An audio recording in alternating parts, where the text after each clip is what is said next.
If you work with tarot cards, oracle cards, Dixit, or even symbolic images or objects like charms, this is a fairly simple 2-card practice that I like to use in my own work for exploring patterns and transitions and internal states.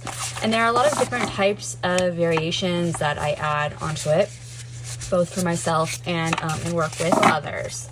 So when I'm using tarot or any kind of imagery card in my practices, the idea isn't that you need to interpret the cards in any fixed or traditional way, right? The idea isn't so much to get answers from outside of ourselves. It's really more about using the images as a way of reflecting on what's already present for us internally. So this is less about divination and more about a symbolic practice for self-reflection. So I'm going to demonstrate this spread, but first, whenever I pull cards or whenever others are, engaging in this type of practice, I like to kind of ground. So just taking a moment to pause and breathe and notice what feels present for me or for whoever I'm working with right now.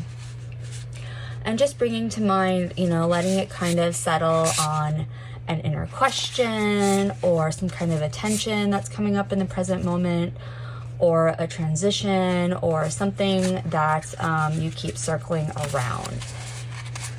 I'm just kind of sitting with that, letting it kind of come to the surface kind of organically and more naturally instead of forcing it. And for this practice, for most of my practices, you can choose cards either like randomly or more deliberately, where you're actually like going through the deck and looking for an image that really resonates in terms of the prompt. But for the purposes of this practice, it really doesn't matter. But I just want to say a little bit about choosing cards randomly or more deliberately or intentionally. And the idea of when you're choosing cards randomly, that can be really helpful if you want to like interrupt conscious control or conscious patterns, narratives, if you want surprise or emergence, or for something that you did not plan to show up kind of unexpectedly, or as kind of more of an entry into the unconscious or like a symbolic layer. And so what choosing randomly does is that it reduces overthinking and really forces us into projection with the imagery. When we are choosing a card deliberately, so that's where, what I'm doing right now is kind of like looking through each card and kind of thinking about it in terms of the prompt or whatever the exploration is. First of all, deliberate can be a little bit of a longer process. For me, when I'm doing something deliberate, I just go through the cards, and then the first time I see something that kind of starts to align, I just go with that and work with that one, right? So when we're choosing deliberately, that gives us a lot more agency, right? Self-recognition, like I'm seeing something in the image and it's kind of like a mirror for something I'm already noticing within myself, right? It's that idea of I already know something and I'm just locating the image that reflects it back to me, right? So it's this more like conscious mapping of experience.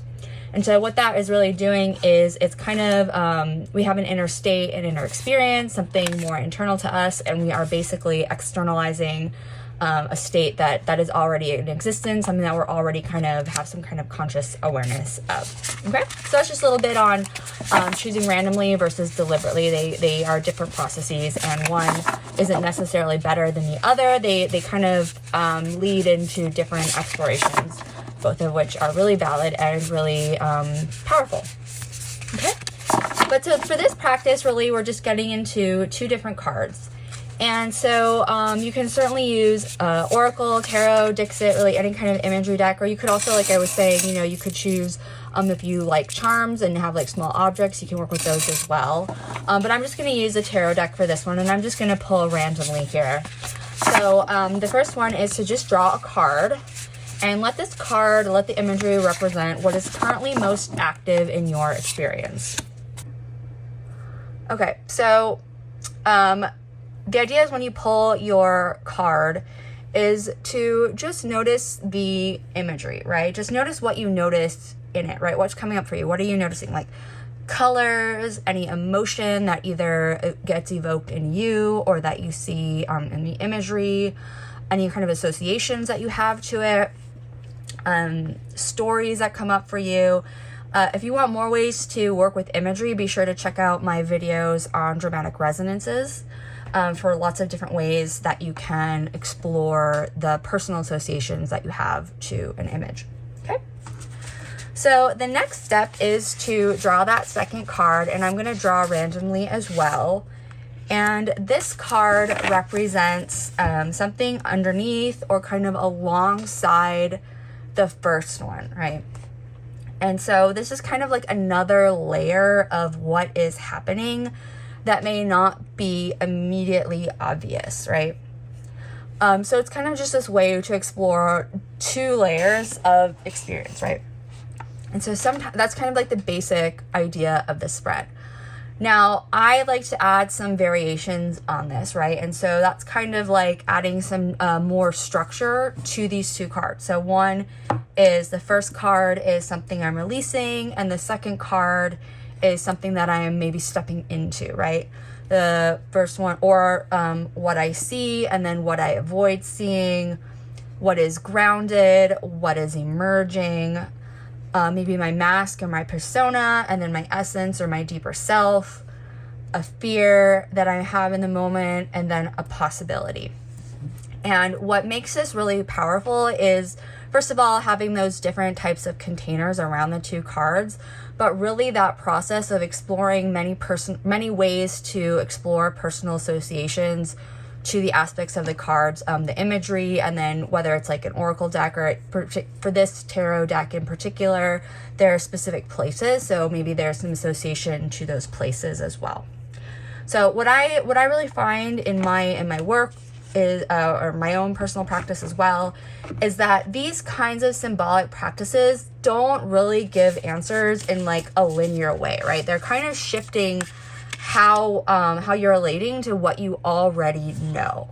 So if this is interesting to you, if you want to explore this kind of work with me more deeply in a structured way, I offer transformation sessions where we work with these types of symbolic and reflective practices more intentionally, and there's more information about that in the video description below.